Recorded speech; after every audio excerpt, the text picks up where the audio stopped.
わ、毎日の雨が強かったんだよ。僕はとても眠いだ。けど、今日のビデオは頑張ります。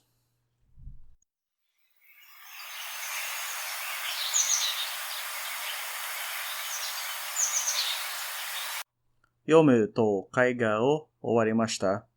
だから今日は会話と聞き取りをします。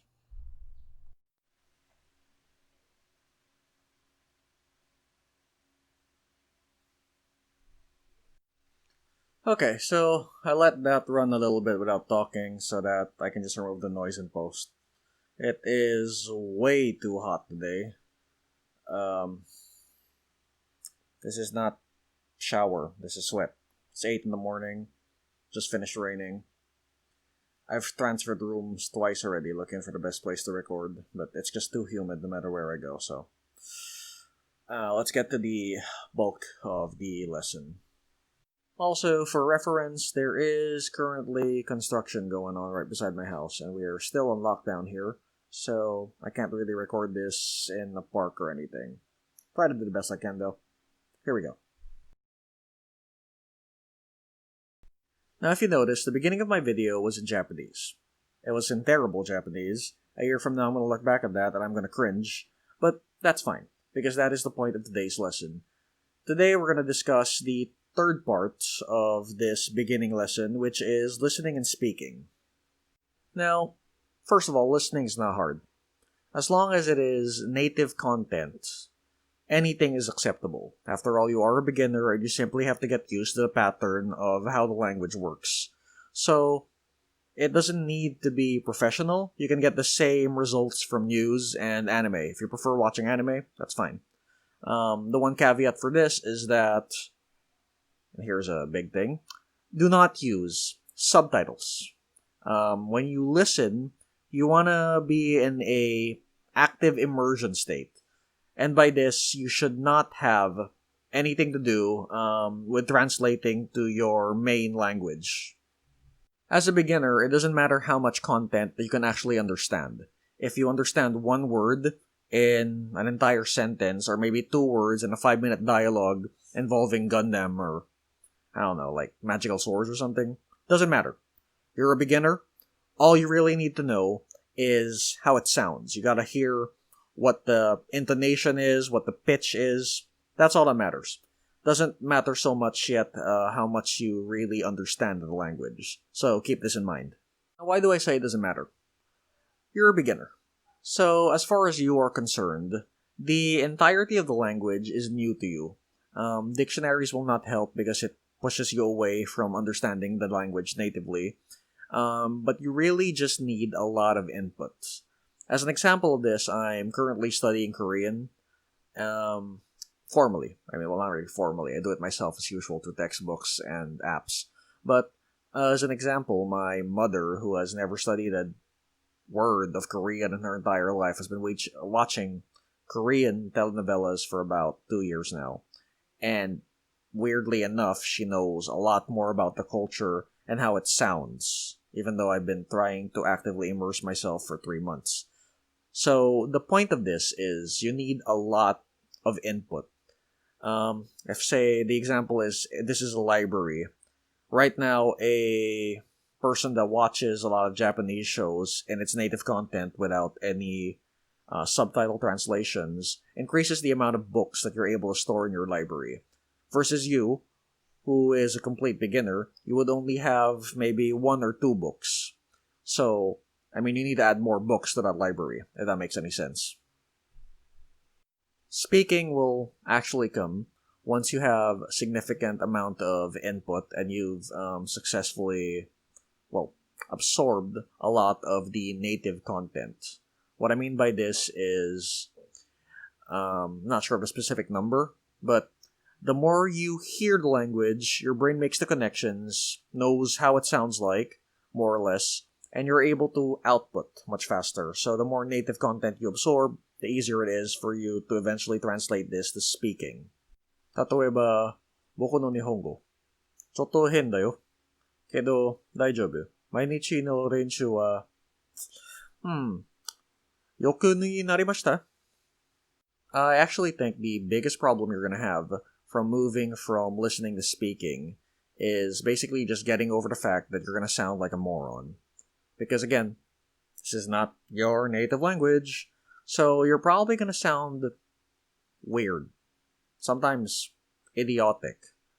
But again, that's fine. Um, Sometimes people are going to not really support what what you're trying to do, and they'll say like, "Why are you speaking that way?" But I say just ignore that.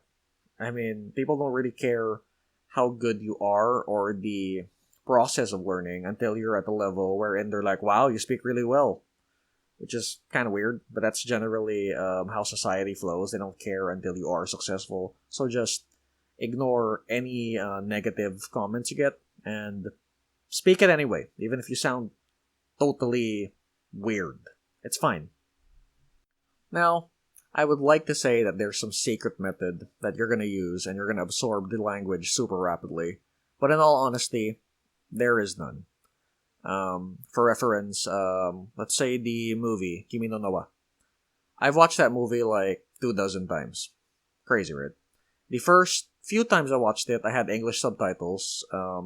Then I started learning Japanese. Then I removed the subtitles altogether. And, well, here's the thing. You shouldn't watch it continuously in a row.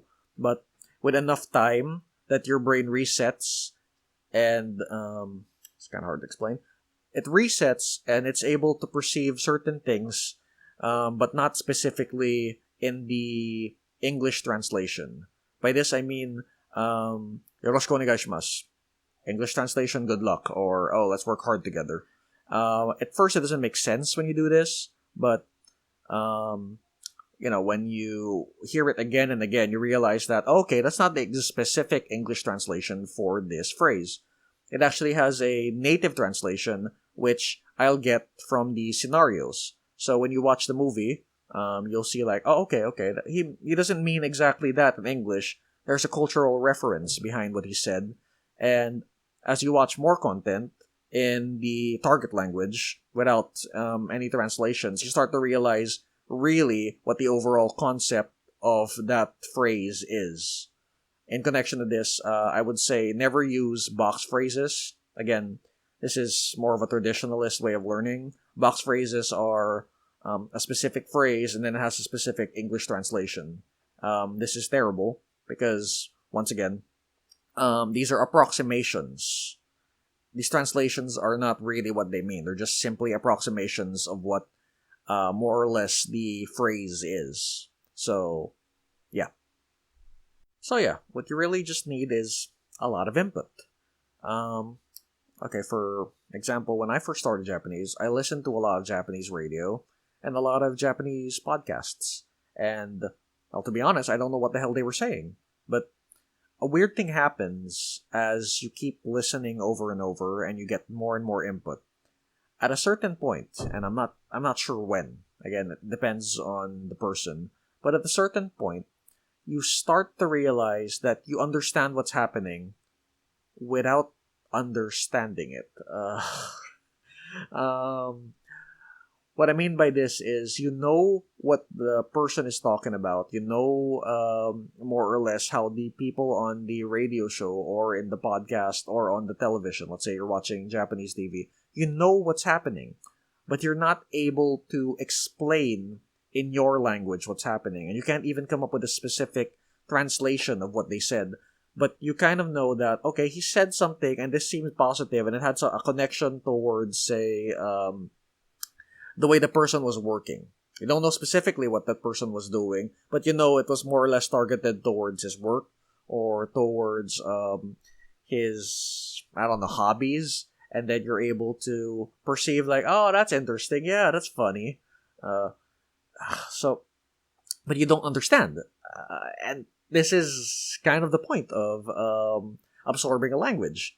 You don't fully comprehend what it is, but the fun part is a part of your brain, a small part somewhere in the back of your mind understands what's happening. And this is totally normal. So, when you get there, this is what makes the process really fun, is not understanding, but also being able to understand. Sumimasen. I got a little excited there. But anyway, what I want to point out, and I'm not sure if this is normal, but, well, from the people I've taught and from personal experience, kind of is, if you keep immersing yourself in the language and listening to the language without your subtitles or any of your native language translations, you will most assuredly get to the point where you understand what's happening and you can perceive what the conversation is about. And here's the funny thing. You open up a book or you bring up a translation later on, once you've reached the point. I can't really tell you when you're going to reach that point, but when you do reach the point where you're confident that I kind of understood what he said, if you run that phrase or you run that content through a translator and it comes out in your native language, suddenly it clicks. What you heard or what you were able to perceive, suddenly compared to what you see in your native language, it makes perfect sense, which is insane. For example, nande mo? You hear something like that in anime and you're like, oh, he's kind of talking like, I get the situation, he's angry or he's shocked, and then you see like, you open translator app and you see like, what are you doing? Oh, that makes perfect sense in my native language, but then in that target language, it made a lot more sense without bringing up any direct translations. And then your brain just makes the connection and you're able to, just add more books to this library, which, well, this not a real library, it's a metaphorical library that I was talking about in the beginning. And this is what's going to help you fully comprehend the language and just keep moving up and staying, I guess motivated is the word, into learning more of the language. That's what happens. So yeah, I don't know if you recall, but I mentioned in the beginning that you need all four of these. You need reading, writing, listening, and speaking as one thing. And this is what I mean. You need to study and you need to immerse at the same time. And by all four of these combined together, you form Voltron. Okay, no. But, this is what I call a full 100% hyper-mega immersion technique. And this is what gets you to learn the language more efficiently than attending classes by themselves or just doing any standard basic educational activity which has been established. This whole system works because, again, I was able to use this system to teach myself how to do this language, how to perceive the language, and how to converse with the language. So, other people have all done the same thing. And obviously it works.